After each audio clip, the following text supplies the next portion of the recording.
Good morning, guys. Chapter 20. I'm really excited to teach you this chapter today because it's awesome for one reason. The other reason, it's probably the most important chapter in this class.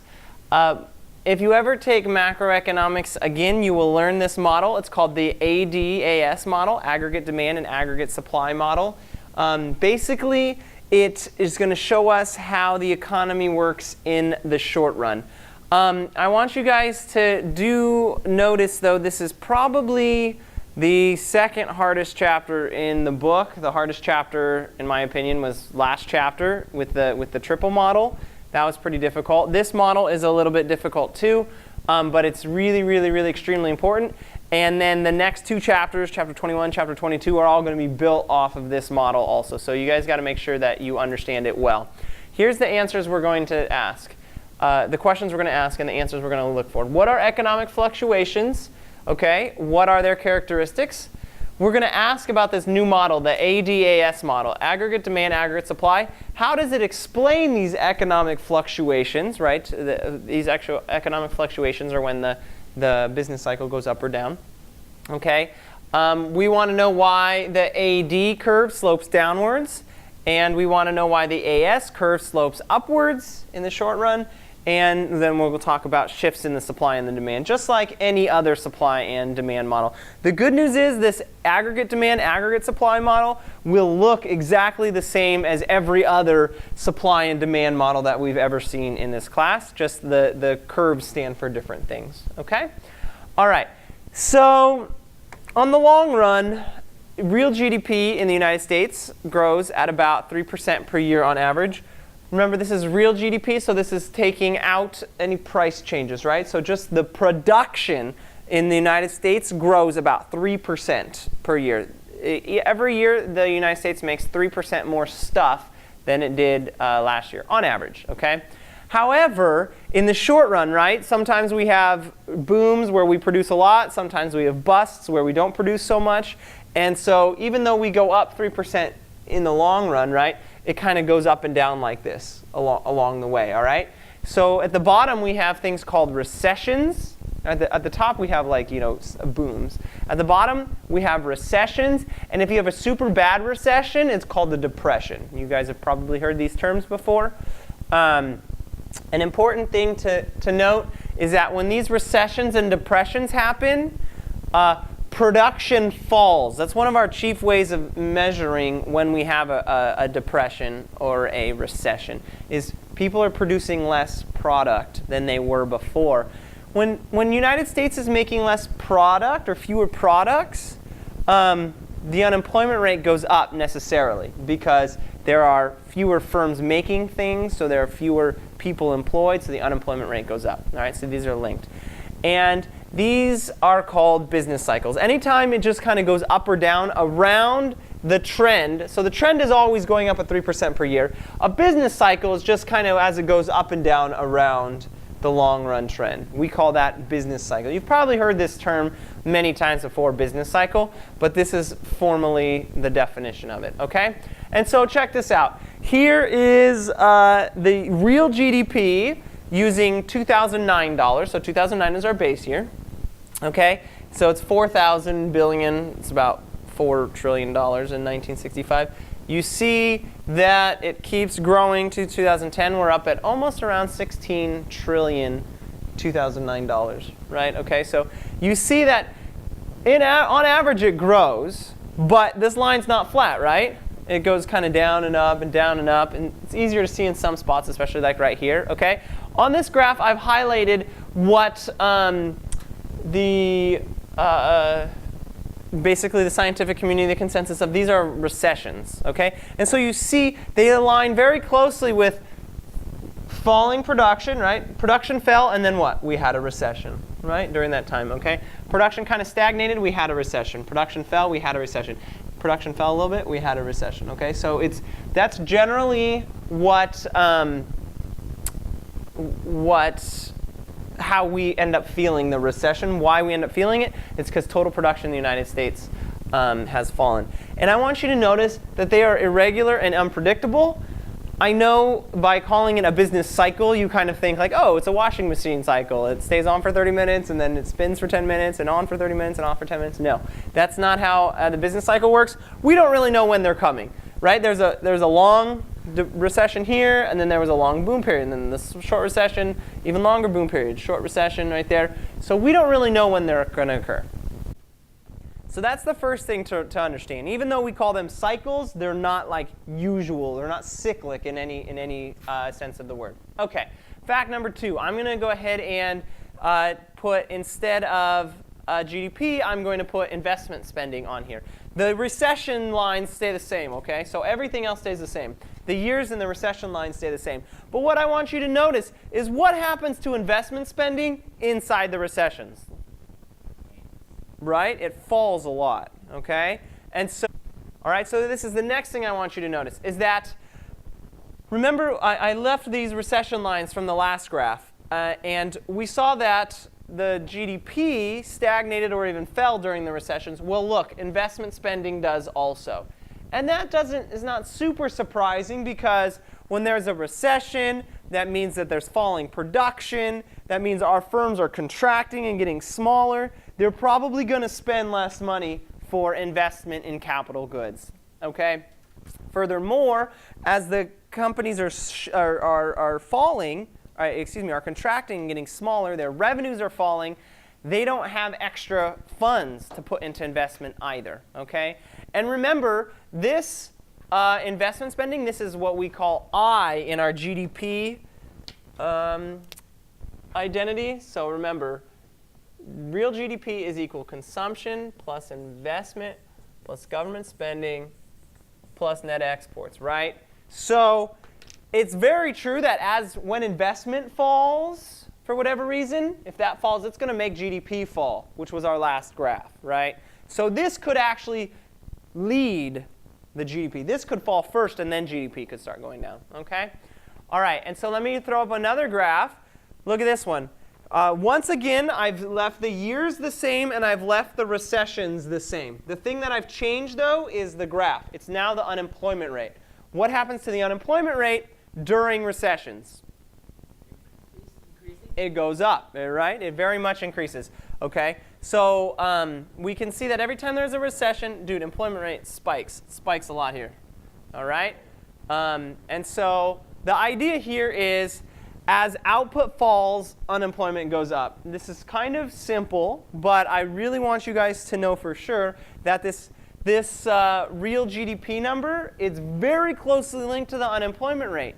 Because every time I make fewer products, a recession, right? Companies contract, they lay off workers, and the unemployment rate goes up. It's happened during every single recession. There's been at least a little bit, you see, there's a little bit of an increase in the unemployment rate every single recession since 1965.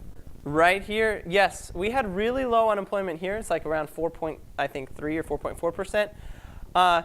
Remember, this was the huge boom right as the housing bubble was getting really big. So if you remember, new home construction was super high, and all of the extra regularly unemployed workers were drawn up into that construction boom, right? So there were very, very few unemployed people.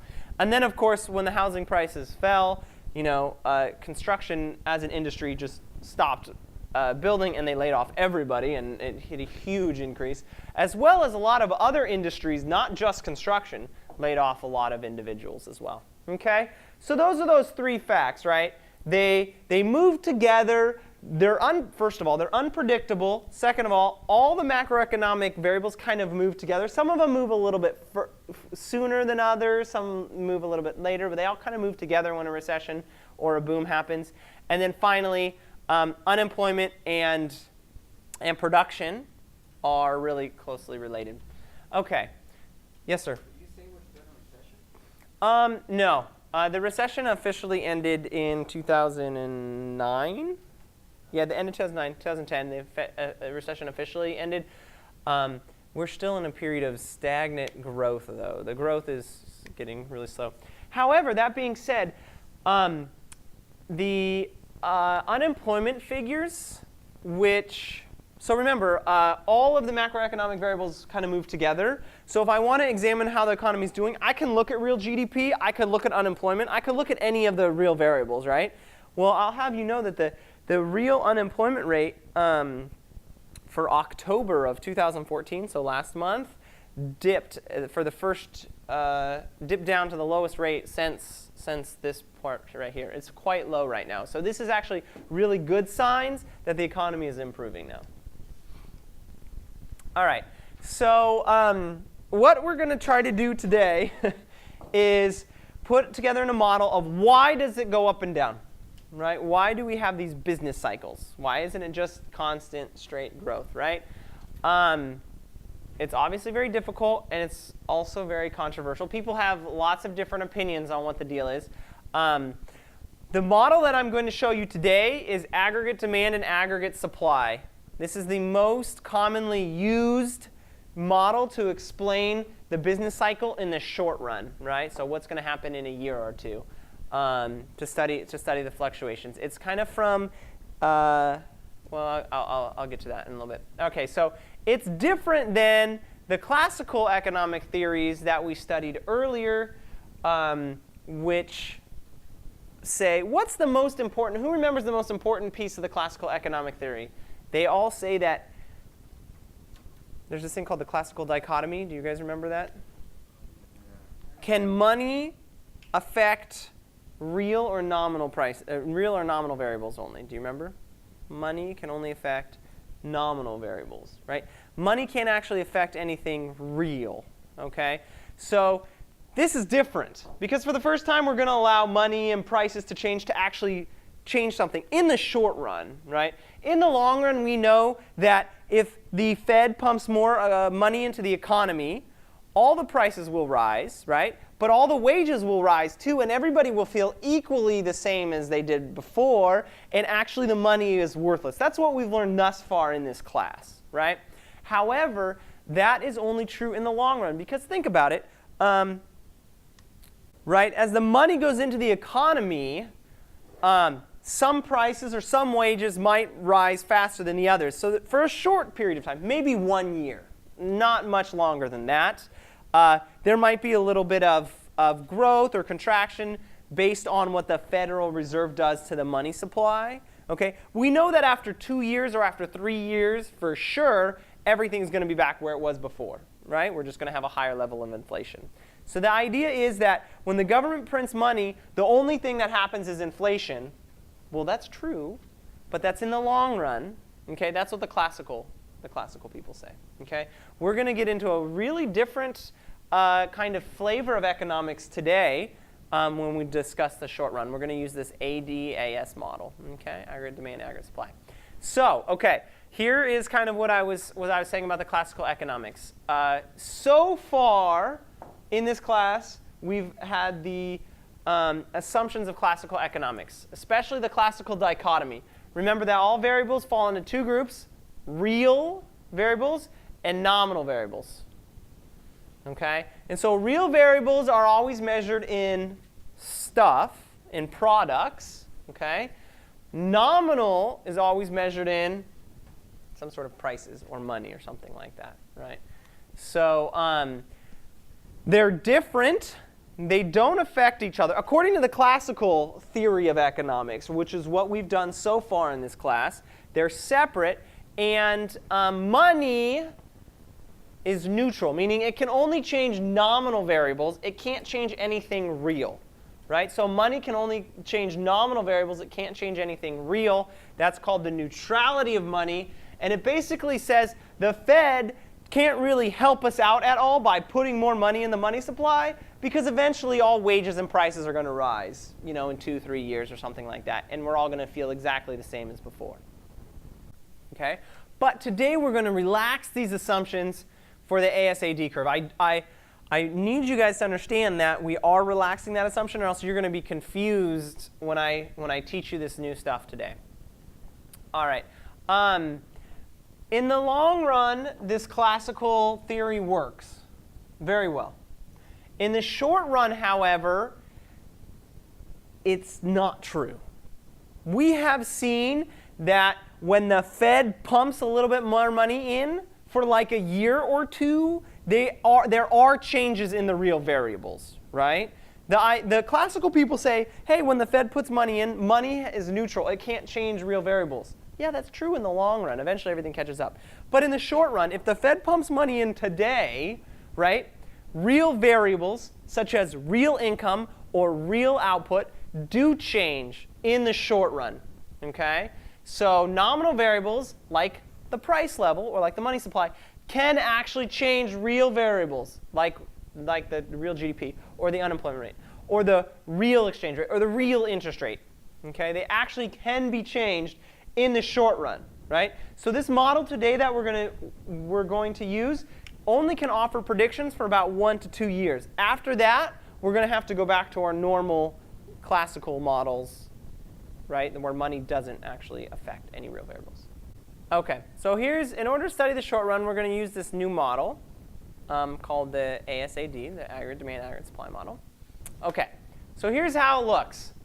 I'm going to put, like any supply and demand model, I'm going to put price or the value on the y-axis, right? That's what we always do, price or the value on the y-axis, and quantity of the good on the x-axis, okay? But for the first time, instead of just looking at a model of just, say, hamburgers, we've done that before for price and quantity of hamburgers, right? Or we've done it for, what else? The market for dollars or the supply of loanable funds, right? The market that we're going to think about right now is everything that the United States makes, okay? So it's a huge model, okay? And so instead of putting Q, which is the quantity of goods, if I'm thinking about everything the United States makes, well, what's the total quantity of all the goods that the United States makes in a year? What's that called? GDP. So I put GDP, remember Y, on the x-axis. Does that make sense why I'm putting this on the x-axis?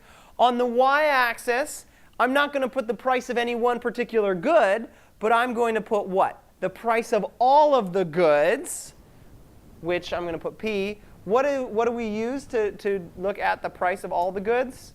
The CPI. Remember, it's the price of that shopping cart, right? So this is how we're going to do the model. Just price and quantity, just like every other supply and demand. But because we're looking at the entire economy as a whole, Q is going to be GDP, all of the quantity of everything sold. And P is going to be the price level of all of the goods in the economy. OK? Now, before we get to aggregate demand, I want us to think about something. OK? Well, let me show you the model first, and then we'll look at the math behind it. OK, so we have an aggregate demand curve. It looks just like a regular demand curve, right? As price goes down, people want to buy more. It's just a regular demand curve, OK?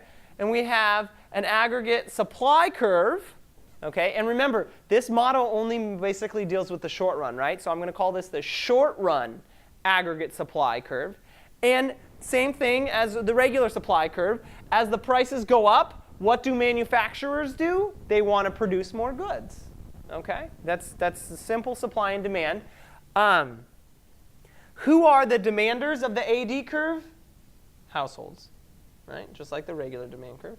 Who are the suppliers in the short run aggregate supply? Firms, right? Okay. And basically, this is kind of cool. It determines the equilibrium price level in the short run, right? And the equilibrium GDP in the short run. Okay, just at the aggregate demand, aggregate supply. Now, at the most basic level, this model is so simple you should say no duh, right? The total demand of everybody in the economy has to equal the total supply of everyone in the economy, and we meet at this equilibrium. Okay? Now, let's think about why this AD curve slopes down. Okay? Really, what this AD curve is doing is saying how Y changes of the households, how the household's Y changes when price changes. Okay? So let's think real quick. When price goes up, what happens to Y? That's the question we're asking. Okay? So when price goes up, let's look at these, because we know these things together make Y, right? So let's just investigate these. When price goes up, what happens to consumption? If prices go up, do you want to buy more stuff or less stuff? Less stuff. Less stuff, right? Because we're the households. We're looking at the AAD curve for the households. Okay, that means that consumption goes down, right? When the price level goes up, we're not going to say that government spending changes at all, actually. So I'm going to put a bar over it. Because we're going to suppose that government spending, they spend their money depending on what the economy needs and has nothing to do with the price level. The government's not trying to make money off of us, right? OK. What happens to investment? This one's a little more tricky. Let's go back to our triple model from last class to investigate what happens here. So I'm going to investigate the market for loanable funds. OK. So here's the market for loanable funds, the supply and demand. Loanable funds. OK. If the price goes up, the price level goes up, what does that mean? That means that you have to get more money out of the ATM more often to purchase your goods, right? What happens to your savings as an individual if the price of everything gets more expensive? Savings is going to go down because I have to spend more money on stuff, right? Because the price level's going up, so I can't save as much. So that's going to mean that my saving curve is going to move back, right? It's going to reduce. What happens to, OK, so this is the real interest rate. This is the quantity of loans made. It was here. What happens to the new interest rate? R prime. It goes up, OK? So what does that make investment spending do? Think about your firm. You're trying to get loans for investment. The interest rate goes up. That means I'm going to take fewer loans, right? Because loans are now more expensive. OK, so when price level goes up, what does it do to investment? Makes it go down. OK, so we know when price goes up, consumption goes down, investment goes down. Government spending is not going to change. Let's investigate net exports. OK, so in order to do that, we have to use the whole model. So before we had this change right here, right, we had some real interest rate, some level of NCO, which becomes the supply curve. And this is called the market for foreign exchange, remember? OK, and this is the NCO market. I have the demand curve for foreign exchange. Remember, this is from last chapter. And I had a real exchange rate, right, for my US dollar. OK, now I had price level goes up, savings go down, which makes my real interest rate go up, which makes my level of NCO drop, which makes what happened to my real exchange rate? It goes up. OK, so my real exchange rate. Goods are more expensive in America. That's what this is saying, right? The real exchange rate is more expensive in America. So what's that going to do to our exports and imports, our NX? NX can be negative. NX is going to go down, exactly. Because when the amount of goods, or the price of the goods in America goes up, people stop buying American goods, and Americans, we start buying other people's goods. So NX goes down, all right? So we've seen that NX goes down. In other words, when the price level goes up, what happens to Y? Y going to go down. Oops, this is down. Yeah, exactly. Because if C goes down and I goes down and NX goes down, then we know that Y goes down. OK? And this right here is the AD curve. That's why it slopes downwards, right? As the price goes up, right, what ends up happening to the Y? Y is going down, right? You see how this graph says it? With a really low level of price, I have a high level of Y. As price goes up, my Y goes down, based upon this argument that we have right here. OK? So this is really important that you understand what happens to the AD curve, because in tests and stuff like that, I will give you some sort of story. You have to see what happens to the AD curve based upon this information. OK? Right? So here's what I was saying. As the price level goes up, the real income goes down. Here's Y. we're going to do G is fixed, and then we will we'll investigate the GDP identity. Just like I did here. Let's run through it on the slides real quick. So first of all, if P goes up, what happens to C? Well, remember, I need more money so I feel to buy stuff. So I feel like I don't have as much wealth. You feel poor, and C falls. Right? And that was this piece right here. When price goes up, C falls. Okay?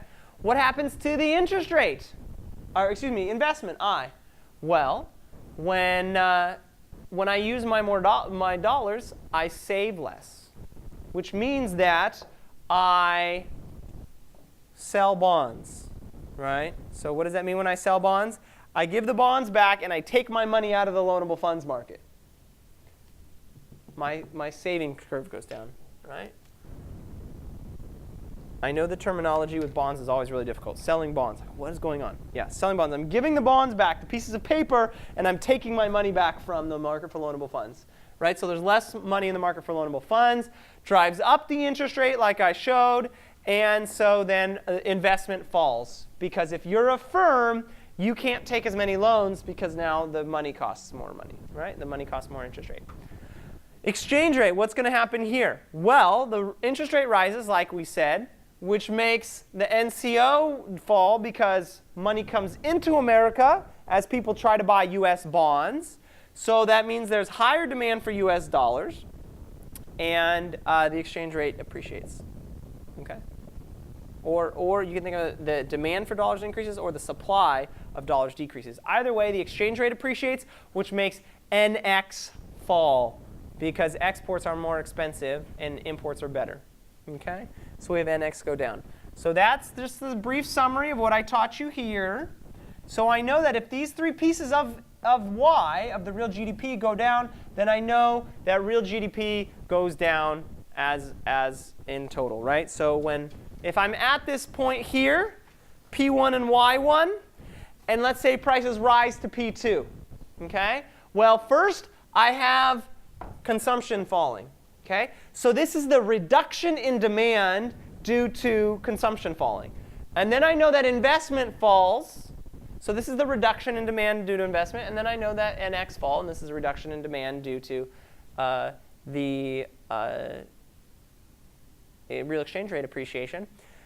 So then in general, my Y2 falls altogether. Okay, so downward sloping aggregate demand curve kind of makes sense. Convenient that it looks like every single other demand curve we've ever studied, but it has a different reason for why it's downward sloping. Okay, you really have to know the reasoning here. Okay, why would the AD curve shift? Okay, why would the AD curve shift? Well, any event that changes C or I or NX, or G actually as well in this case, will shift the AD curve. Except for a change in price, right? If price changes, what's going to happen? We just slide along the same AD curve, right? If price changes, we just slide along the same AD curve. But any other, anything else that changes will shift the AD curve, actually, okay? Imagine a stock market boom. Everybody feels wealthier because their wealth is increasing, because the stock market is increasing, right? So what's that going to do? If stock market makes everybody feel richer, they're going to buy more. C is going to go up, right? And that means that the AD curve is going to shift to the right. Okay? It's going to shift to the right. It's not a price effect. There's no price effect going on here, which if there was a price effect, we would just slide up and down the same graph. But since the prices aren't changing, it's just everybody feels richer, the AD curve is going to shift to the right, just like that. So the price level is going to stay the same. The AD curve is going to shift to the right when people and households feel richer. OK. So here's kind of a summary of the things that can change the AD curve, right? And if I give you on a test and I tell you a story, be on the lookout for one of these things hidden in kind of in some sort of a story. So stock market boom or crash. If there's a stock market crash, what's it going to do to the AD curve? Decrease. Yeah, shift to the left. Very good. So this is interesting. If you have preferences regarding consumption or saving trade-off, if you decide that you don't want to save anymore and you want to consume more now instead of saving, well, consumption is going to go up. Investment will go down, but it will go down less than consumption goes up. And so therefore, the AD curve will shift to the right. Tax hikes or tax cuts will make you feel richer or poorer. And so that's going to make the AD curve slide to the left or the right. OK, what kind of things can change I, which will make the curve shift? Well, if firms all of a sudden start buying more computers or factories or equipment, they start making more capital investments, that's going to make investment increase. So then the AD curve will shift to the right. All right? All of a sudden, people become very optimistic about the economy, and they start investing and building a lot more factories. AD curve shifts to the right. If they become pessimistic, they think the economy is going to fail, that moves to the left, it decreases.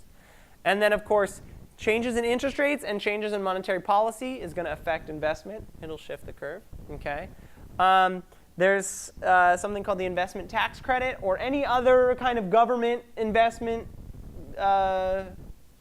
policies that try to increase investment will shift the AD curve. Okay. And what changes government spending? Well, if the government just starts spending more money on defense or federal or any sort of federal budget, if the individual state or local government starts spending more on roads or schools, right, that will make the AD curve shift to the right. Okay. Great question. So when we were determining the slope of the AD curve, we held G constant because my idea here is that the government's not going to change the levels of government spending based on the prices of the goods. They're going to change levels of government spending if we have a war or if we need more schools or something that has nothing to do with price level, right? But for when we're talking about the shifting, we can go ahead and know that G will change for the shifts, okay? It was just when I was trying to explain why it's downward sloping, we held government spending fixed. But every other time it can move now. All right. And then finally, the last thing that can change the AD curve are these NX, right? So if Canada, which buys a lot of our exports, starts having a booming economy, they're going to feel richer. They're going to buy more of my exports. That's going to make my AD curve shift to the right, going to increase, right? Because there's a higher demand, aggregate demand for my goods. Also, the other thing that can happen is the real exchange rate can change, right? If people start speculating on the US dollar and it drives the exchange rate up, all of our goods in America get more expensive. Fewer people buy them. So the aggregate demand for US goods is falling because fewer people are buying US goods. So it's going to move the AD curve to the left. Okay. So let's put this all together and talk about shifts in the AD curve. I'm going to give you 4 stories, and I want you to tell me what happens to the AD curve in each of these. Call this test prep because this is very common.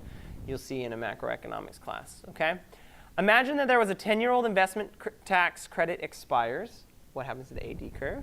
U.S. exchange rate falls. What happens to the AD curve? A fall in prices increases the real value of customers' wealth. What happens to the AD curve? And state governments replace their sales tax with new taxes on interest, dividends, and capital gains. This one's a little harder. You have to think about what they're doing. What is happening to the AD curve? What I want you to do, I want you to draw an AD curve in each of these situations. I'm going to use a different marker. Okay, I want you to draw 4 AD curves. Like this. And then, this one's for A, I want you to tell me what happens. OK, it moves like this or something like that. OK? So you're actually, at the end of the day, going to draw a bunch of AD curves. But I want you to have a separate graph for each one, just so you get used to drawing the AD curve and shifting it. All right. Let's think about this. OK, so I have my original AD curve down here in blue. What's going to happen when a 10-year-old investment tax credit expires? So there was an investment tax credit encouraging investment for 10 years, and then it goes away. So what's going to happen? It's going to shift it to the left. It will shift it to the left, because which one of these things is going to change? I. Investment's going to go down, which is going to shift the AD curve to the left. Really good. Okay. What happens when the exchange rate falls? So for whatever reason, exchange rate here is falling. What's going to change? NX. NX. How is that going to change net exports? NX gonna increase. It's going to increase. More people are going to want to buy our goods because our exchange rate fell. In other words, our goods are cheaper, right? So net exports goes up. So what does it do to the AD curve? It increases the AD curve. Very good. It shifts it to the right. Excellent. All right, let's do this. A fall in prices. For whatever reason, prices are falling. Increases the real value of consumers' wealth. What's that going to do to the AD curve? Shift to the right. This is a trick one. What's on this axis right here? Price level. So when price changes, I just slide along my same original AD curve, right? Okay, I slide along my original AD curve.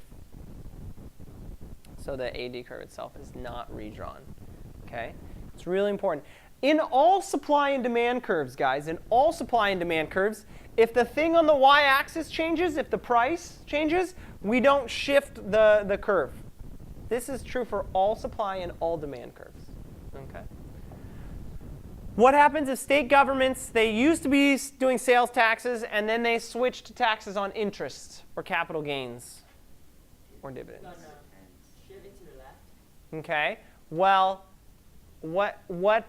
here's what I'm thinking of is that if sales taxes go away, it's going to feel like goods are cheaper, so consumption's going to increase. Whoops. So consumption's going to increase. Okay. It's also true that investment's going to go down probably, right? Because if you have taxes on interest and dividends or capital gains, that's going to make the savings curve shift back, right? But it also might make the demand curve shift back because it might make less people want loans, right? So the net effect on the interest rate is kind of ambiguous, but it's likely going to make investment shift down. However, consumption is a much bigger part of the GDP than investment is. Consumption is like 75%, and investment is maybe 18%. Okay, so if we have an effect here where this gets bigger and this gets smaller, this is probably going to end up being bigger. Okay, so this one's just, yeah, this one is, you have to think this through, right? It's tricky on purpose. And give me the good argument for either one. All right, so let's talk about the AS curve.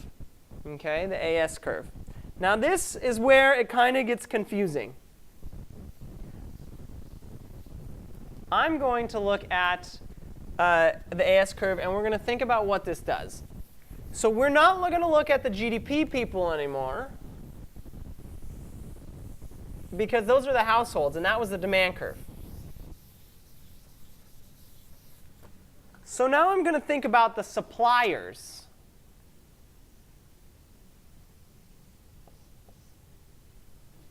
How does the price, the change in price, affect the supply of goods or the production of goods?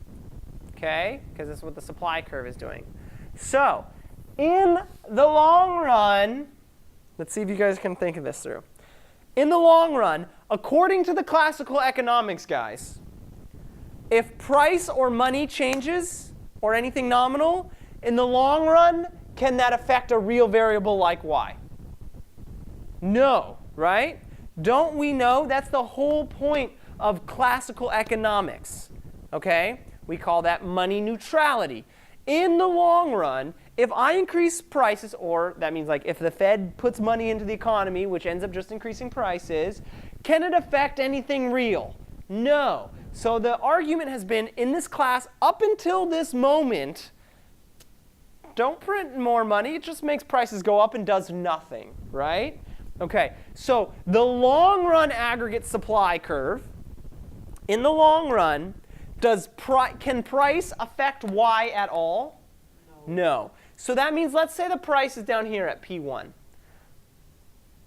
We're making this level of y. Okay? Let's say that price goes up to P2. What level of y in the long run are people going to make? Still the same. Still the same. In the long run, what does the long run aggregate supply look like? Perfectly inelastic. It's straight up and down. Okay? So it is vertical in the long run, but in the short run, remember, this is for the first time.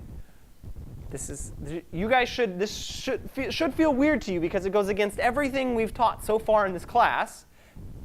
When the price level goes up, it can actually increase y in the short run. So I'm going to call this a short run aggregate supply. Okay? In the long run, of course, it goes back to this. This you guys should feel very comfortable with, right? The long run aggregate supply goes up and down. I know that prices can't change real output at all, right? So it goes up and down. So the long run goes up and down. It's vertical. The short run, though, is upward sloping. So I'm hoping if you guys are paying attention, you're looking at the short run aggregate supply curve and saying, why on earth is it upward sloping? Everything that Justin has taught me so far in this class says that if price goes up, it should not affect y. Why on earth in the short run, when price goes up, does y change? Right? I know you're all thinking that and saying, oh my goodness, I'm just not OK with this.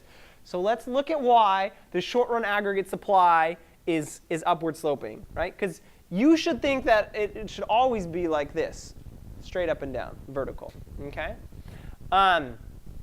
But before we look at the short run, let's just review about the long run. And I'm going to call the place that the long run aggregate supply is up and down, is vertical at, I'm going to call this yn. It's going to stand for the natural rate of output. Okay. This is the place that in the long run, the economy is always going to end up producing if price changes, right? Other people call this the potential output or the full employment output. I'm going to call it the natural rate of output. It just means that in the long run, I know if you change the prices, it's not going to end up changing y, the real GDP. So whatever rate it ends up coming back to is yn. Okay. In the short run, real GDP can change. In the long run, real GDP cannot change. It always comes back to yn. Okay. So what determines yn? It's determined by, well, the production function. You remember the production function? Y is equal to f of labor, capital, human resources, and natural resources. So what kind of things change y? Not the price level, right? Price doesn't come in here. What things change how much we can produce in the United States? If I have more laborers, I can produce more stuff, right? If I have more capital, I can produce more stuff. If I have more human resources or human capital, I can produce more stuff. If I have more natural resources, I can produce more stuff. Okay? Oh, and don't forget multiplied by A, because it's the level of technology. Okay? So if any of these suckers change, this will shift the long-run aggregate supply curve. Okay? That will shift the long-run aggregate supply curve. Okay? If I increase P, though, in the long run, can it change y? No. This is nominal, right? Prices are nominal. This is real. In the long run, this is the whole thing about classical economics. Classical economics says that nominal variables cannot affect real variables. Okay? Right? Classical dichotomy right there. It does not affect y. What's the only thing that can affect yn? Is a real variable, like the real number of laborers or the real amount of capital we have. Okay? So let's call this yn.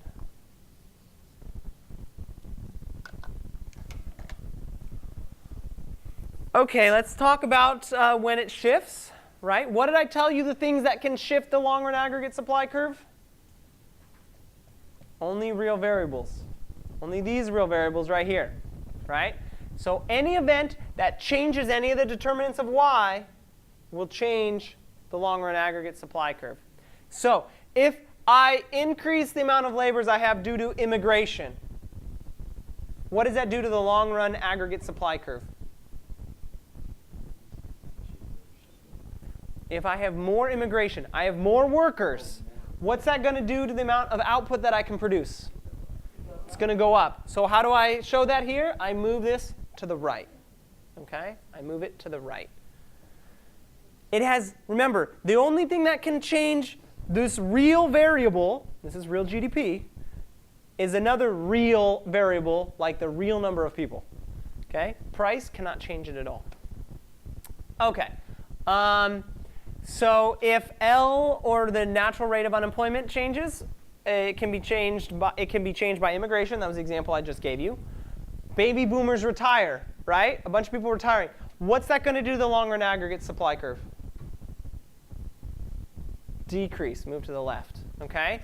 Government policies reduce the unemployment rate. That's going to make more people work. That's going to increase it to the right. Okay? If you have a change in the capital or the human capital, if we have investment in factories or more people getting college degrees, all of this is going to make the natural rate of unemployment increase. Okay? Or if factories get destroyed by a hurricane, decrease the long-run aggregate supply. Okay? What about changes in natural resources? Right? If we find new mineral deposits, new coal or something like that, that's going to make us have more natural resources, more natural rate of output. The long-run aggregate supply curve is going to shift to the right. The reduction in the supply of imported oil, we don't have as many goods to use. It's going to shift to the left. Changing weather patterns affect agricultural production. I put this one on here because I'm talking about, so this is the long-run aggregate supply. I'm talking about a long-run change in the weather pattern. I'm not talking about like if it rains tomorrow or not. Is that going to change anything in the long run? No. I'm talking about like global warming or something. This could change the long-run aggregate supply, right? If all of a sudden all of our corn crops start failing because of global warming or something like that, that's going to reduce the long-run aggregate supply. Changes in technology, A. So if we are more productive in any way, it's going to change the long-run aggregate supply to the right. Increase it. In the long run, this is not so hard. I just put the long-run curve, and I put the aggregate demand, because the aggregate demand doesn't have a long-run, short-run version. It just has one version of it. Okay? I just put the long run and the aggregate demand, and I get some price level, and I get some natural rate of unemployment. Or, excuse me, natural rate of output, which gives me a natural rate of unemployment. But this is my natural rate of output for the year 1990. Now, what happens is as we grow along? Well, technological progress increases, which is going to shift the long-run AS curve to the right. Okay? Which would make it seems like it's going to make the price level go down. Okay? But something else is happening during that same time. We know that growth in the money supply is shifting the aggregate demand curve to the right because the Fed is printing more money. We'll study this more next chapter, why the AD curve moves to the right, but just kind of think of it this way. Fed prints more money. If I have more green dollar bills, I go buy more stuff. Consumption goes up. AD curve goes to the right. Right? Just think of it that way. So the AD curve moves. The AD curve moves each couple of years. So what happens? Well, we have increases in prices and increases in growth, right? Increases in growth and increases in prices. That's just kind of how the long run works with the long run aggregate supply and the aggregate demand curve.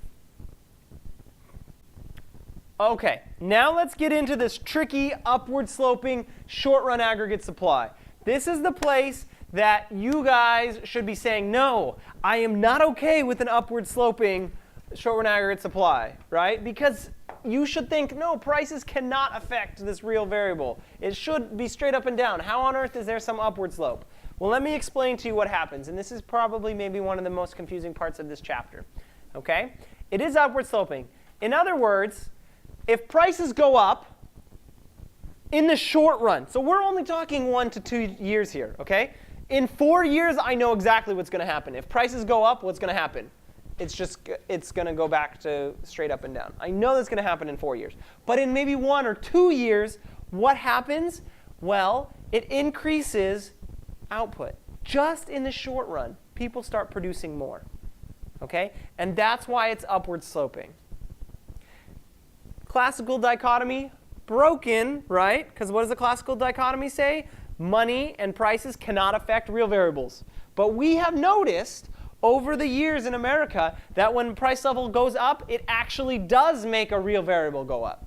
Okay? So classical dichotomy is broken.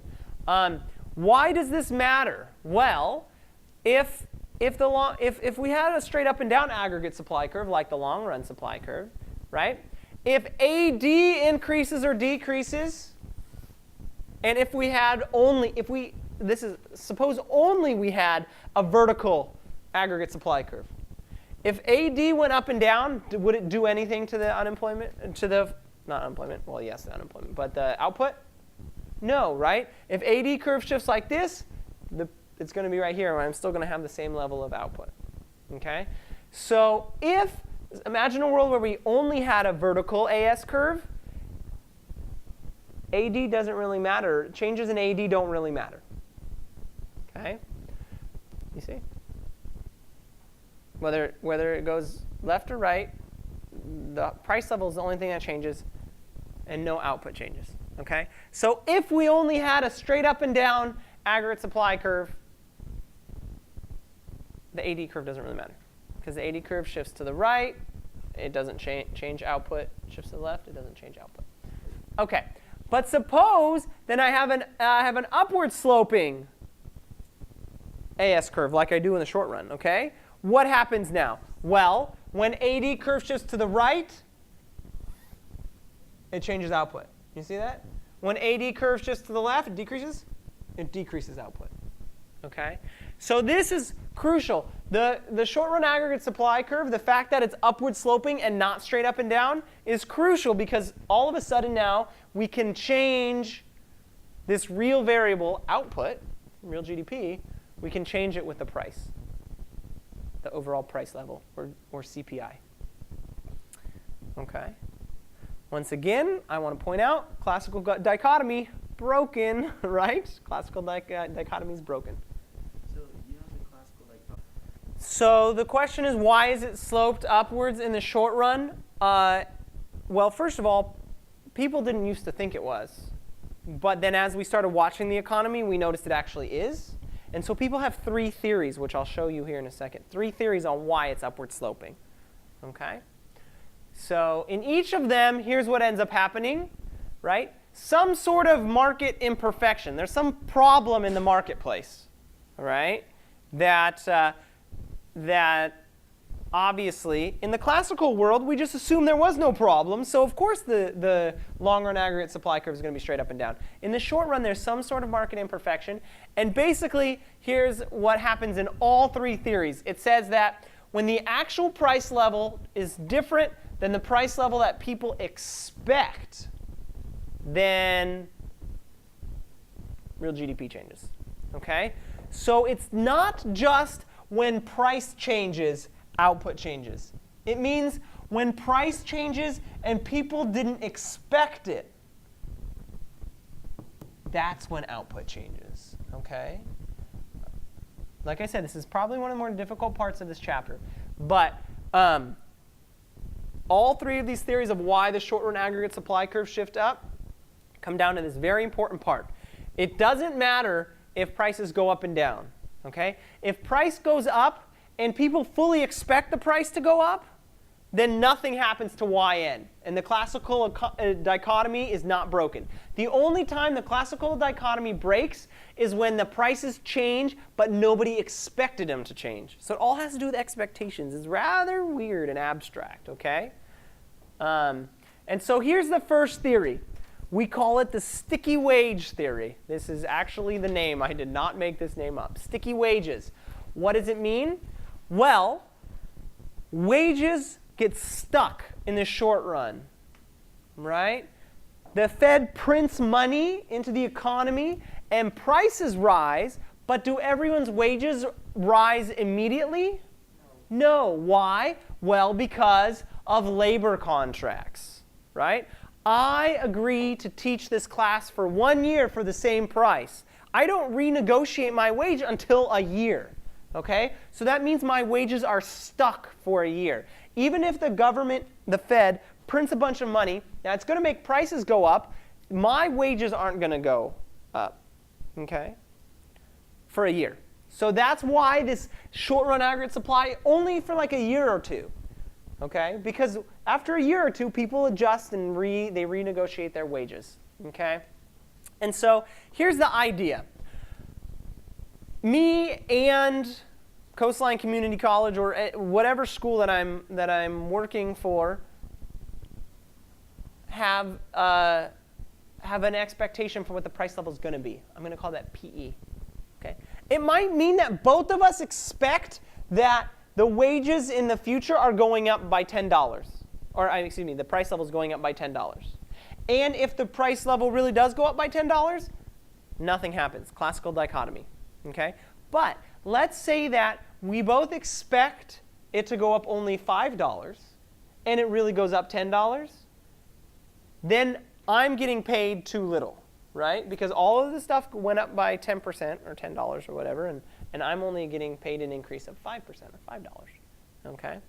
So the idea here is that when the real price level in the future goes up more than what we had expected it to, does that make sense? When the real price level is greater than what we expect it to, okay? So imagine this. My employer decided to give me 5% increase on my wages for the next year. But prices went up 10%, right? That means that this company is making a lot of revenues because they're selling their products for 10% increase now, right? But they only have to pay me 5% more, right? So the company is making more money in the short run until my wage contract comes to an end, and then I'm like, oh, hey, wait a second here. I need to get paid a little bit more. When that happens, then they're going to stop. Then it's going to go back to being the same as before. But for the short run, while my wages are stuck by my labor contract, the firm is making a bunch of extra revenue. Does that make sense? So they're making a bunch of extra profit. And therefore, what's the firm going to do? Increase their production, right? The firm's going to be like, whoa, in the short run, until I have to pay Justin more money, we're going to make a killing, a bunch of profit. We might as well produce as much as we can right now, right? So that means when the price level goes up more than what I expect it to be, the Y, the real GDP, goes up because people are producing more to take advantage of it in the short run, okay? All right, so firms increase output and employment because they're making more profits. Okay, so the higher P, but it's key. It's got to be a higher P where we didn't expect it, or where the higher P grew higher than what we expected. Okay, in that case, then the SRAS curve, the short-run aggregate supply curve, shifts upwards. Okay. In the long run, though, what happens? I get to renegotiate my wage contract. I get my wages back up there. The firm's not making a killing off of me anymore, and we go back to YN. It's only in the short run that we have this increase. Okay? That makes sense? Sticky wages, because the wages get stuck. Okay, next theory. Sticky prices. Prices get stuck. I'm telling you, this is the actual names. I didn't make these up, believe it or not. Okay, so the idea here is that prices get sticky in the short run. All right. The other one was that my wage gets sticky. This one is that prices get sticky. So remember menu costs, right? If all the price level goes up, let's say Denny's, they have to reprint new menus with new prices on it and stuff like that, right? So it's a bit of a hassle to change prices for whatever reason. Maybe the regulars that come in to Denny's get pissed off that the food costs more as well, right? These are all kind of hassles in changing the prices. Sometimes prices don't get changed immediately, even if they should get changed immediately, right? I don't know, I have to put a worker through my store to change all of those price tags in Albertsons or something like that, okay? So in the beginning, we set our prices based on what we think the price level is going to be. We'll call that the expected price level, right? The expected price level. And as long as that inflation increases to the same amount that I had expected it to, then I'm good. I don't have to worry, okay? But when the Fed increases the money supply all of a sudden, that's going to make the price level go up. But I didn't expect it. No one expected this, all right? P goes up. And so what's going to happen? Some firms will raise their prices immediately. Maybe for whatever reason they have low menu costs or no menu costs, right? But some firms, maybe Denny's, is going to kind of take a long time to raise their prices. Okay? So while they take a long time to raise their price is relatively lower than the other people's, right? Everyone's prices should rise because remember, the Fed injected more money into the economy, making the price level rise. Okay? So everyone's prices should rise, but not everybody's prices rise immediately. Some of them stay down because of the menu costs. So that's going to mean what's going to happen to the demand for these firms with the lower prices because it's taking them a while to raise their price? It's going to look cheaper to everybody, right? So everybody's going to buy more of their product, right? So what's going to happen to GDP? Increase. Okay. It's going to increase, right? So they increase their output and employment. So only in the short run, when the price rises, and some prices are stuck, sticky prices, then it's going to increase my natural rate of output. Or not my natural rate, just that rate of output, the real GDP, in the short run. But then what happens in the long run? Everybody's prices eventually get unstuck. They come up to the place they're supposed to be. Then nobody looks cheap, right? Nobody's food looks cheap or nobody's product looks cheap. And the output comes back to where? YN, the natural rate of unemployment. Okay? So only in the short run, if P is higher than I expect it, okay? It doesn't matter. If it goes up but I expected it to go up, then it doesn't change Y at all. It's only if it's unexpected. Unexpected, if P goes up, then that makes Y go up. And so the short-run aggregate supply curve shifts upward in the long run. That's theory number 2. Okay? Now there's one more theory for why the SRAS curve goes up. Remember, people are getting these theories because back in the day, they thought that, oh, if prices change, it shouldn't change Y. But then all of a sudden, they started noticing when prices changed, Y was changing. And they're like, oh boy, our economics is wrong. Classical economics is wrong in the short run. Why is this happening? So these are like people's guesses. And they all kind of make sense, which is why we're teaching them. All right? Here's the last one. The misperceptions theory, or the I'm really confused theory. That's the other way we could call this one, right? They all have to do with kind of something goofy, but this is what we think, right? Here's the idea.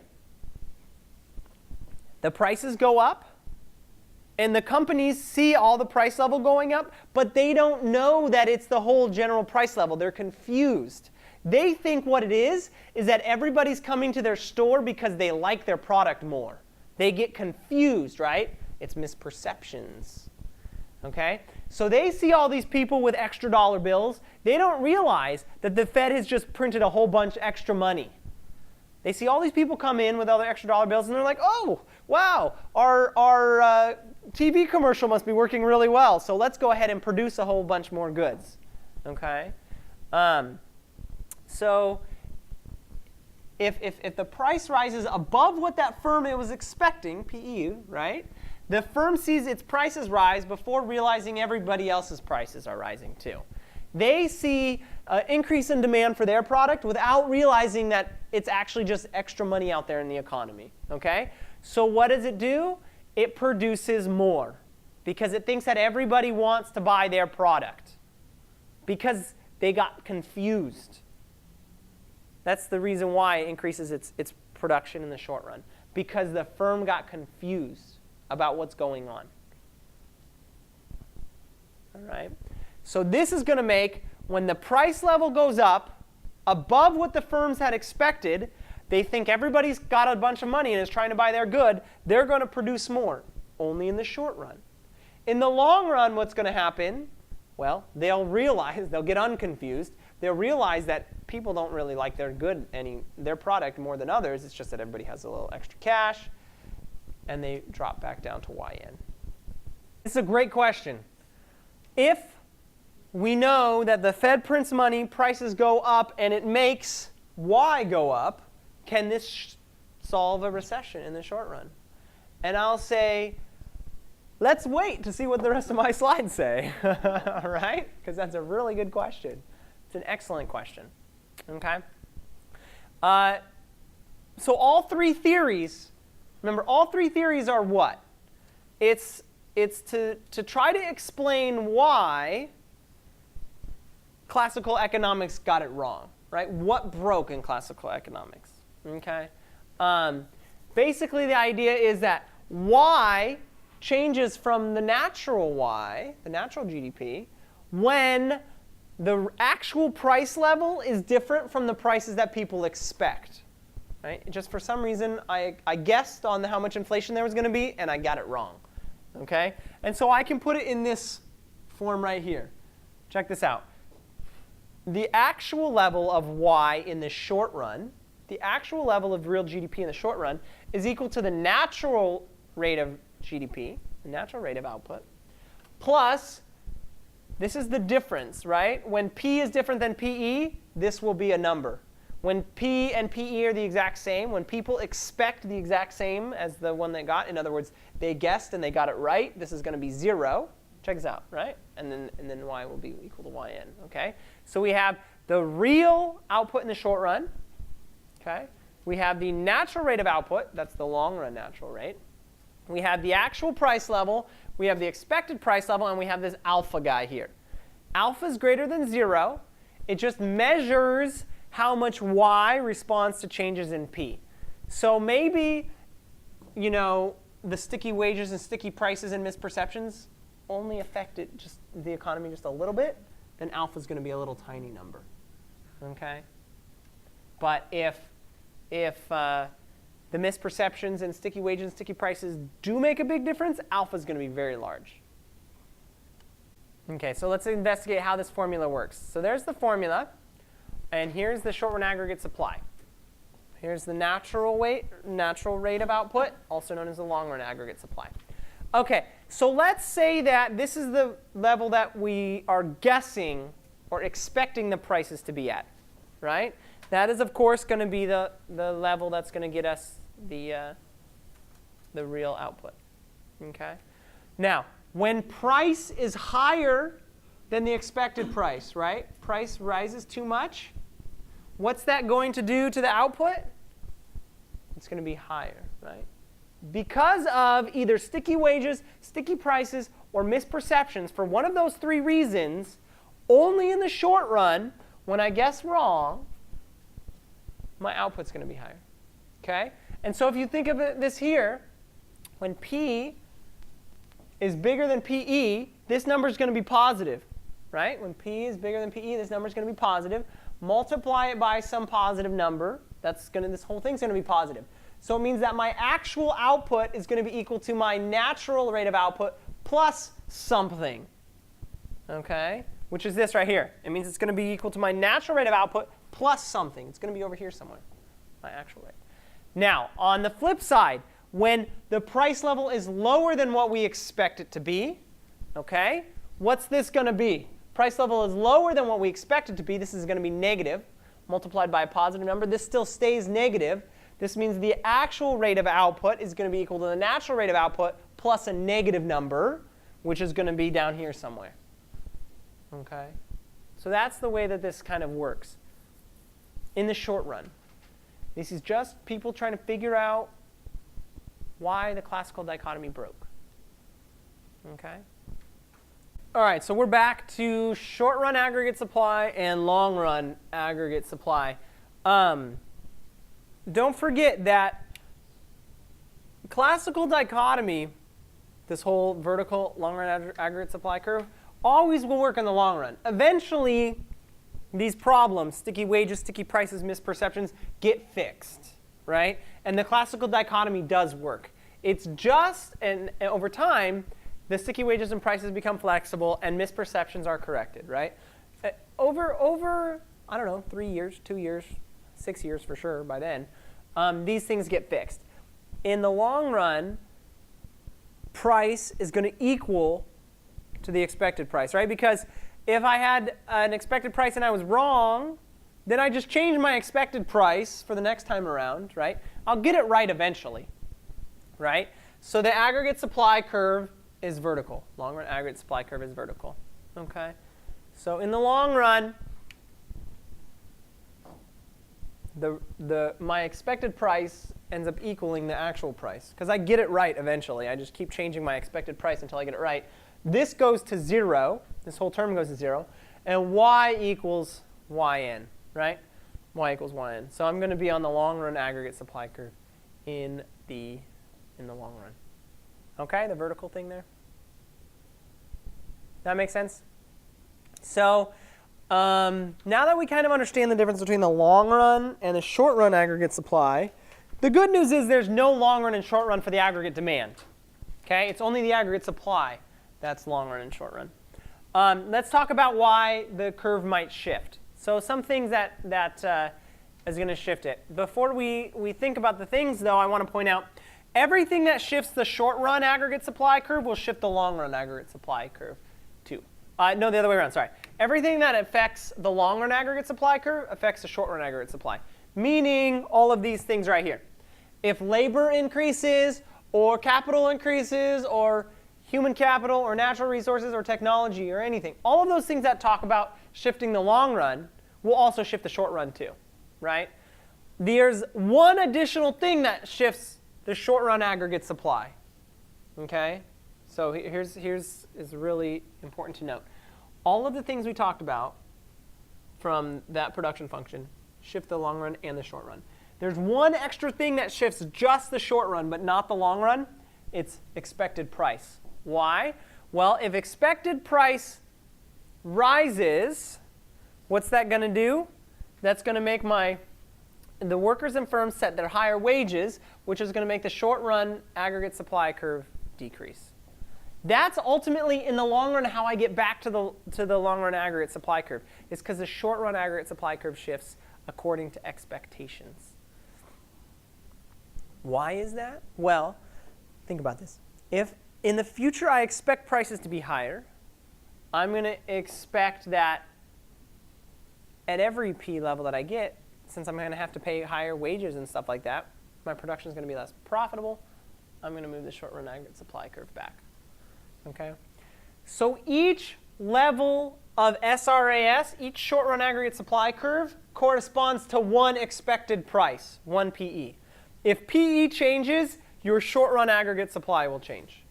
And by the time, whenever you eventually get it right, when your PE is exactly equal to your P, you're going to have the short run aggregate supply that matches the long run aggregate supply, and you're going to be back to the long run by then.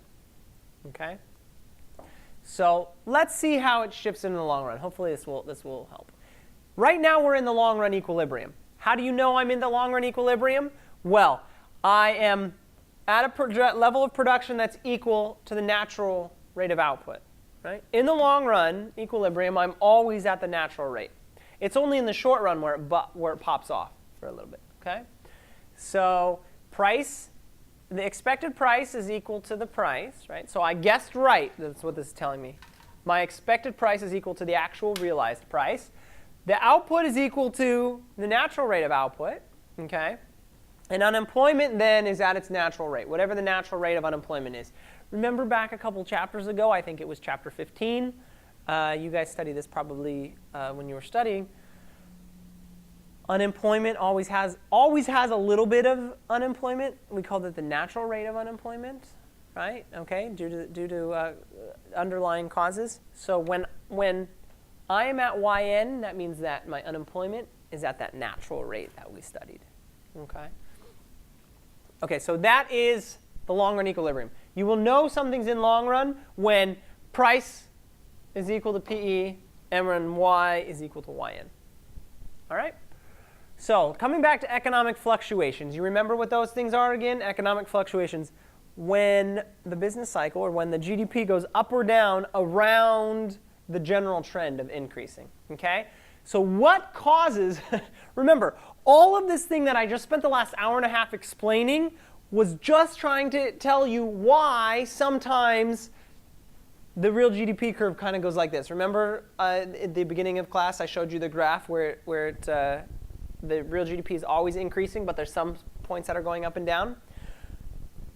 The explanation for why that happens shifts in the AS or AD curve. Let me draw the AD curve down on here. This is it in long-run equilibrium now. OK? So here's how you're going to do this. These are the same almost 4 steps as that I taught you guys way back in chapter, what was this, 4, for how to figure out supply and demand moving. OK? First, you have to determine if it shifts the AD or the AS curve, right? Then I'm going to tell you a story. Does it shift AD, consumers, or AS, producers, right? Does the curve shift to the left or the right? Does it reduce or increase the curve? Okay. Then I'm going to put it on the diagram and move whatever curve and I'm going to look and see what happens to price and output. Okay. And then we're going to change to the long run. This is the only step that's different from what you've done before. Number 1, 2, and 3 is the exact same steps as that I taught you how to do in chapter 4.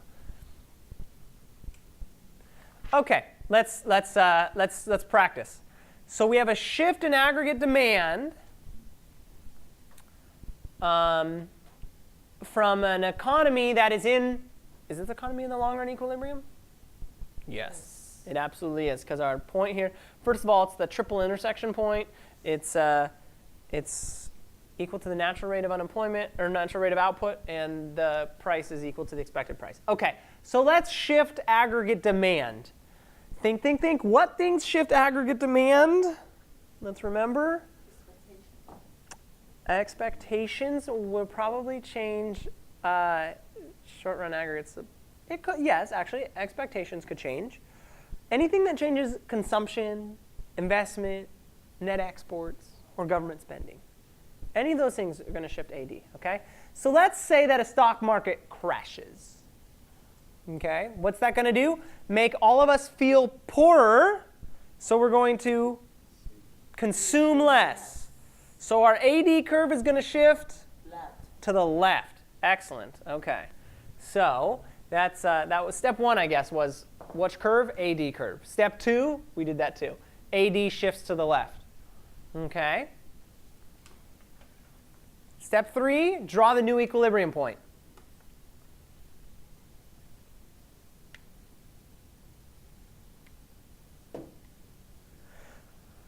So notice, when the stock market crashes, aggregate demand goes down, price level falls, and output level falls. But only in the short run, remember? Only in the short run, okay? It's on the SRAS curve, okay? Notice it's not on the long run aggregate supply curve, because this is just the short run, okay? Something's going to have to happen. We know that in the long run, eventually, y will come back to yn, because it always does, okay? Classical dichotomy works in the long run, not in the short run, okay? So we're off of the long run equilibrium here. So how do we get back to the long run equilibrium? Well, realize all of the firms that were making the wage contracts, their expected price was P1. But actual price ended up being P2, because nobody expected a stock market crash. Nobody did, right? Okay. However, now that the stock market has crashed, going forward, what price are they going to expect? They're going to expect P2 now, because they learned, right? They learned. So that means that I'm going to expect P2. My PE is going to fall, right? My expected price is going to fall, which is going to make SRAS shift to the right.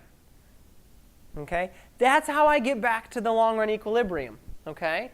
I know that the short run aggregate supply is going to move. And how far is it going to move? I know it has to move all the way until I get back to the long run equilibrium point. Okay? So PE is going to keep falling, which is going to make the short run aggregate supply curve fall. Because remember, the only thing that changes the SRAS curve that's different from the long run supply curve is just PE. The only thing that changes SRAS and doesn't change LRAS is the expected price level. Okay? So I know that, right, let me back up a bit. All of a sudden, boom, stock market crashed. Prices are lower than expected. Oh no, nobody saw this coming. But now that it's happened, I see it coming because it already came. I'm going to lower my expected price, right? Therefore, I'm going to expect that prices are going to be, my wages are going to be able to be lower in the future. Okay, so I'm going to be able to, at any price, I'm going to be able to make more money because of lower wages. So my aggregate supply curve is going to increase, shift out to the right, up until output is back at yn, which also means that unemployment went back down. Do you see that? So we had unemployment because my y dropped. Does that make sense, right? When my production falls, all of my companies contract. They get smaller. They lay off workers. Unemployment went up, right? This would be called a recession. But then, eventually, it comes back down, all right? And so the only thing that's changed is what? The price level. So prices fell, okay? But does that really matter? Price is just a nominal variable, right? I don't really care about nominal variables. I care about real variables, like how much stuff we're making, because how much stuff we're making means how much stuff I get to have at my house and enjoy, and how many Xbox games I get to purchase or something like that, right? So I really do care about this. But this went back to normal, right? Whoa, this is really nice. The economy fixed itself. Did the government have to get involved at all? No, right? The stock market crashed. This was terrible. Unemployment went off the charts. Price level fell, but that's OK. Price level kept falling. SRAS curve came, and everything fixed itself. OK? But I do want you to think about something here. How long was it down here at Y2? How long was the economy down there? Maybe 2 years, 3 years, something like that, before it comes back, right? Because how long is the short run aggregate supply curve? 1 to 2 years. After that, the long run supply curve takes over, right? So we're talking about for 1 to 2, maybe 3 years, it was down here at Y2, and then it came back up all by itself. OK? So that's just to point this out. The economy ended up fixing itself, but it took like 2, 3 years. OK? So let's think about an example of a big aggregate demand curve shift to the left. Okay, the Great Depression, right? What did that do? What did the Great Depression do to the AD curve? Made it fall really down to the left, which made the Y end up falling for a couple of years, and then it'll come back up. Let's see if it would happen, right? Y fell, boom, but then what did it start doing? It started coming back up. After how many years is that? I don't know, 2 or 3 years. Exactly what we would predict by the ASAD curve. You guys see that? Exactly what we would predict. So from 1929 to 1933, right? So we had money supply fell. This was part of the Great Depression. Stock prices fell 90%. So consumption went down, right? Y, the real GDP, went down. All those things, right? And then the price fell, which enabled the real GDP to come back up, right? Just like we would predict, okay? Oh, and of course, anytime production falls, anytime Y falls, unemployment goes up, right? Because all the companies are contracting and laying off workers. Okay. Let's look at another aggregate demand shift. So World War II. Okay, World War II. What happened? Well, from 1939 to 1944, the government started paying a lot of money for World War II. When the government spending increases, which curve does that shift? Right. When G goes up, aggregate demand went up.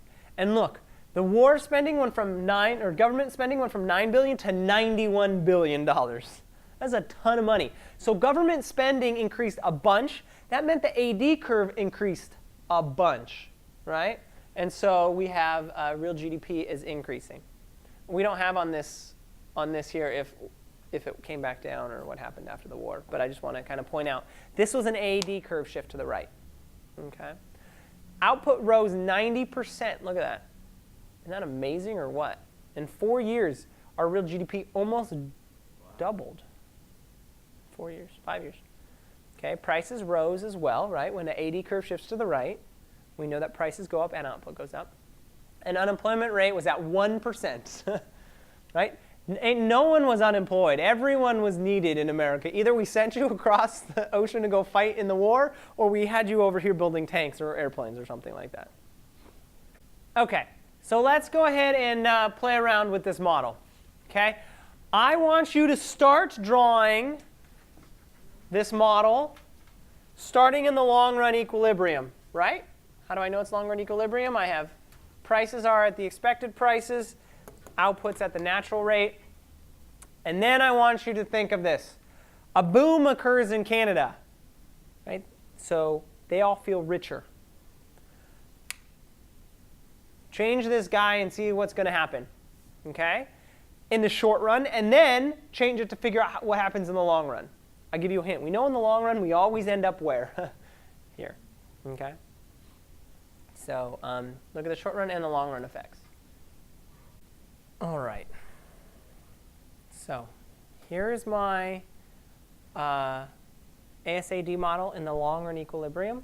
How do I know it's at long run equilibrium? Well, the output is at the natural rate of output. OK, a boom in Canada, what does it do? Makes everyone in Canada richer. So how does that affect me in America? They're going to import more, which means my exports are going to grow up, which means my net exports, NX, grow up, which means what happens here? AD going to shift to the right. AD curve shifts to the right, exactly. When net exports increase, it affects AD curve, and the AD curve shifts to the right. Outstanding. OK, so what does that do to the price and the quantity? Price goes up, and quantity of output goes up. Very good. What does this do to unemployment? Well, if people are making more stuff, unemployment went down. OK? All right, so we have higher prices, higher unemployment. Am I at the long run, though? What happens in the long run equilibrium? The short run shifts to the left to capture unexpected price. Right, so I didn't see this boom coming. So my expected price was P1. The real price is P2. What am I going to do? Start changing my expected price higher, right? Which is going to make the SRAS curve shift to the left, shift back. Okay? The SRAS curve shift backwards until we're back at the long run equilibrium. So what's the only thing that ends up changing in the long run? Price, right? Exactly. Did my real variable change in the long run? No. Classical dichotomy, right? In the short run, yes, the classical dichotomy got broken, right? Because of one of those three reasons. Sticky wages, sticky prices, or misperceptions, okay? But in the long run, we always come back to yn. Okay. So it's not really that hard. It just has this third LRAS curve in there that kind of shows you where we're going to end up at in the long run. Okay. So thinking about our own country, 2008, 2009, don't forget that was the recession caused by the crash of the housing bubble, right? Real GDP fell 4.7% because the housing bubble fell, right? Okay. Unemployment rose from 4% to 10%. Okay, that's a lot, right? And the housing market caused this. How? Well, look at homes. This is the average price of a house, right? If it cost $100 in 2000, in 2005 the home cost $210, right? This is 5 years. I just noticed houses doubled in price in 5 years. Insanity, insanity. But then what happened? Pop, pop went the bubble, and now they're back down. Okay, and now they're back down. Right? So what happened? Well, home prices rose. Why? Low interest rates, easier credit for subprime borrowers. Remember, we kind of blame this on maybe some of the banks in the financial market making loans they shouldn't have made. The government also was really trying to get everybody to buy a house. Okay. And also, don't forget, that the mortgages, the banks were holding the mortgages, they were repackaging them as bonds and then selling them to people outside in the other parts of the world, right? This is called securitization. It's turning it into securities, bonds, right? So the investment banks purchased the mortgages. They created these securities. They sent them to overseas and even places here in America. But the banks didn't care that they were making crappy loans because they made the bad loans and then they immediately sold it to someone else. And they're like, that's fine. When the guy defaults, I won't have the loan anymore. They'll be somewhere else. Okay?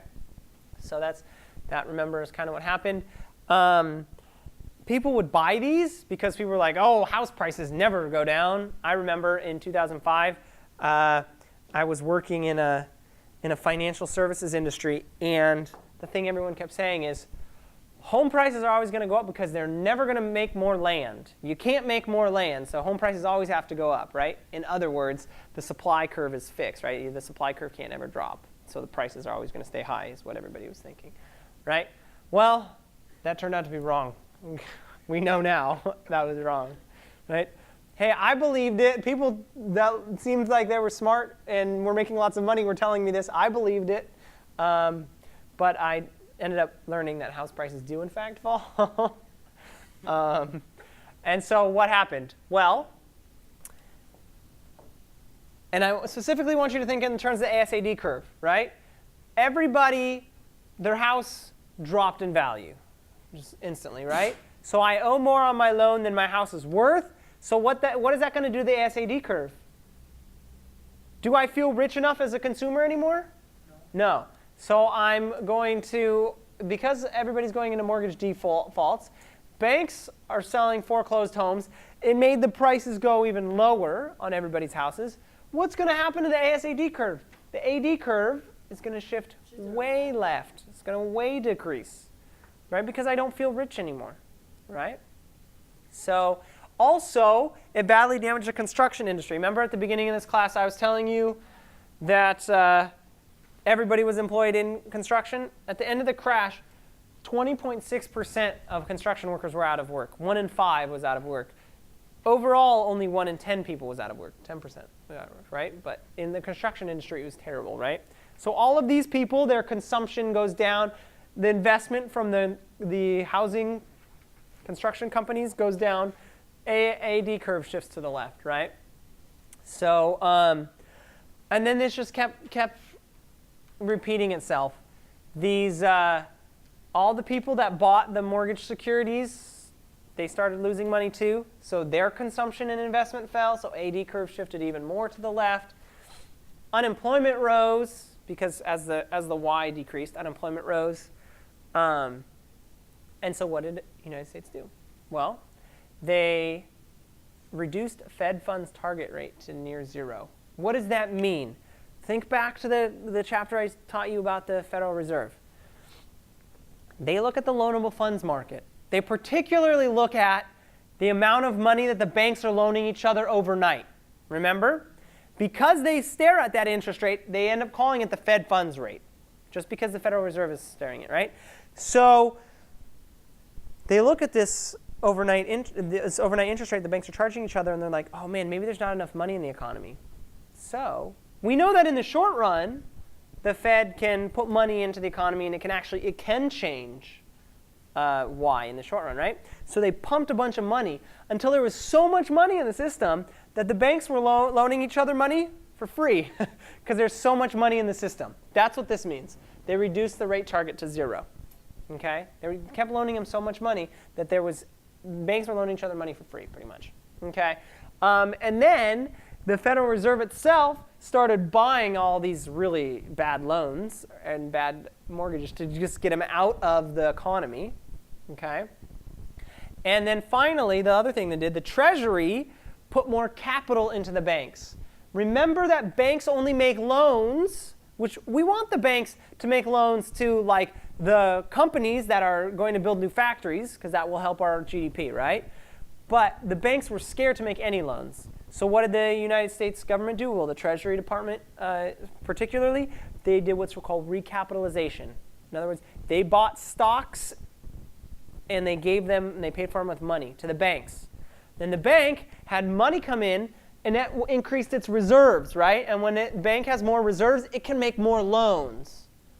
And that was the idea. So the United States government did all three of these things to try to push the government, to push the economy out of the downturn. Now remember, earlier we had seen that if a stock market crash or the housing market crashes, the AD curve goes down, does the economy fix itself all by itself? It does, but you have to wait a couple years, 2, 3, 4 years, right? Did the United States government take a classical approach where just wait till the long run happens, everything will fix? No, right? So this is very different, okay? The classical approach says, in the long run, everything will fix itself in the long run, right? Okay? But the United States government took quite a response where they injected money into the government, into the country. Okay? So that's not classical. Classical says it doesn't matter. In the long run, we'll always come back to YN. Okay? There's one other thing the United States government did. They reduced taxes and they increased government spending, all of which tried to push the AD curve back up, right? If I increase G, that will push the AD curve back up. If I reduce taxes, that will make people buy more stuff. That will push the AD curve back up, right? So they were not OK with waiting for the long run. Classical economics says it doesn't matter. In the long run, it will come back, right? The US government said, no, I want to try to do all these things to push the AD curve back up in the short run, OK? Because I don't want people to be out of work right now. I'm not ready to wait until the long run, OK? And so that was kind of what the United States did. Let's look at another story, what might happen, OK? That was the AD curve shifting. We did the AD curve shifting for a long time, right? Let's look at what happens when the short-run aggregate supply curve shifts. What kind of thing would shift the short-run aggregate supply? Well, anything that affects the long-run aggregate supply will affect short-run and also expected prices. But let's do something like oil prices rise, OK? That's a natural resource, right? And so we have less natural resources because oil prices are rising. Less natural resources, so production is going to go down. So it means the SRAS curve is going to shift which direction? Left. To the left, OK? And so we're going to shift it to the left. What does that do to the price and the output? Well, it makes the prices higher and the output lower. This is kind of a problem, actually. I want to point this out. Every other time we've had output decreasing, the price normally goes down too, right? Which kind of helps because even though there's less output, stuff's getting cheaper, so people can end up buying more. It helps push it back up. But here we have a bit of a problem because not only is there's less output, and this means that my income is going down. At the same time, simultaneously, all the prices of the goods are going up too. So it's a really big problem. Okay? We call that stagflation. It's like inflation and stagnation at the same time. Stagflation. It's like super double bad, right? Okay? All of my output is falling. People's incomes are lower. All of the goods are getting more expensive. Prices are higher because the SRAS curve shifted. Okay? So, but what happens? What can we do with this shift in the SRAS curve? Okay? Let's pretend, remember, that they take the classical approach and they say, in the long run, it'll fix itself, right? This is the classical approach, right? In the long run, it's fine. What's going to happen? Well, because everybody is unemployed, there's a lot of unemployed, wages are going to fall. The SRAS curve shifts back here to the right, right? Because as wages fall, then my PE falls, my expected price level falls, and it moves the SRAS curve to the right, okay? Or the other thing that they could do, if they take the non-classical approach, right? If they say, I want to help people get fixed right now, they can not wait for the SRAS curve to move, but they can boost the AD curve. How does the government boost AD curve? Well, increase government spending. That'll boost the AD curve, right? Decrease taxes. Offer an investment tax credit. I don't know. Anything that increases C, I, G, or NX, right, can increase the AD curve. Okay? And then guess what? It pushes the back up to YN, but what does it do to the price level?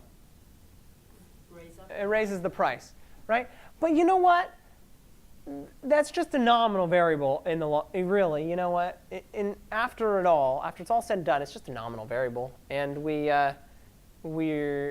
helped people get out of unemployment quicker, so maybe it's worth it, right? So here we've seen the United States government taking a non-classical approach and saying we're not going to wait for the long run. We want to help people now.